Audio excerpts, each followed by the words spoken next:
Asanteni sana. Mimi nakumbuka mwanzoni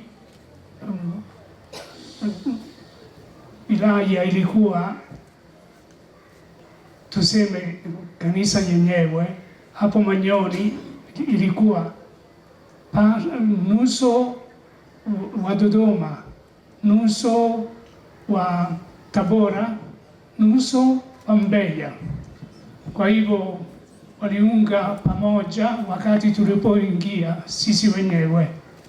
Kwa hiyo ilikuwa misioni wa kwanza, na misioni wa kwanza ilikuwa kweli ngumu sana kuendelea hapo na pale. Tukaanza kwa baisikeli, lakini ilikuwa disaster. Baadaye tukaanza na miguu vema zaidi na jipi moja, tukaanza kutembea mahali pote. Wakristo walikuwa hakuna.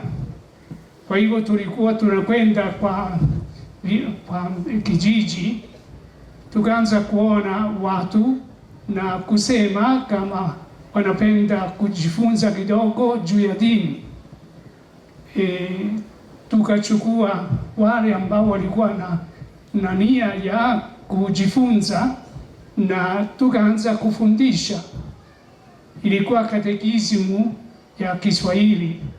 Kwa hivyo tulikuwa tunasema kwa wale walikuwa wanajua kusoma, wewe jifunze na jaribu kufundisha wenzako. Ndio tukaanza hivyo. Wakristo wa kwanza walikuwa wanajifunza wenyewe, na sisi wakati tulipokwenda tulikuwa tunasikia wanajua, kama ndio tulikuwa tunabatiza, kama sivyo kuendelea. Wengine walikuwa wazee, walikuwa wamekuja kwangu, nilikuwa kijana na wakasema, mimi niko mzee, siwezi kufahamu, tafadhali unibatize, mimi naamini yote, tafadhali unibatize. Ndio walikuwa wazee, walikuwa tunawabatiza. Kwa muda mfupi Wakristo walikuwa wengi, kila mwaka karibu 1000 walikuwa tunabatiza. Walikuwa hodari kweli. Mimi nilikuwa nakwenda na jipu, na nilikuwa nalala ndani ya gari wakati tulikuwa tunafanya vijiji 3-4. Nilikuwa na gari na nakwambia hadithi moja. Nilipofika mahali fulani, nikaona hakuna miti. Ndio nikasema hapo naweza kulala, sababu kesho nitakwenda kwa kijiji nyingine kilomita 30. Hapo tuko katikati. Baadaye nikaenda kuona mahali pengine. Nakumbuka ilikuwa mwisho wangu. Walikuwa simba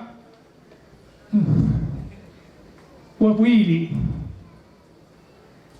moja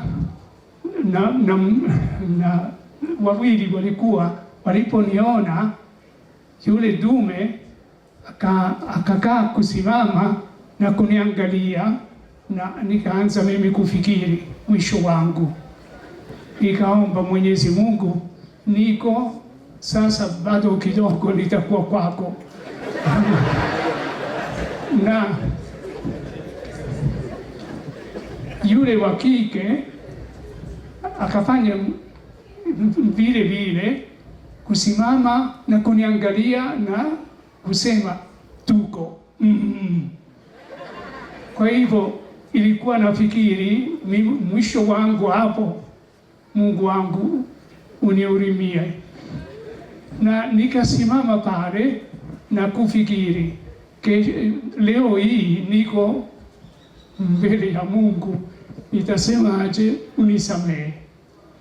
Nilipokuwa hivyo nikaona kama yule dume akakaa na kuanzia kukaa pamoja na mwenzie jike.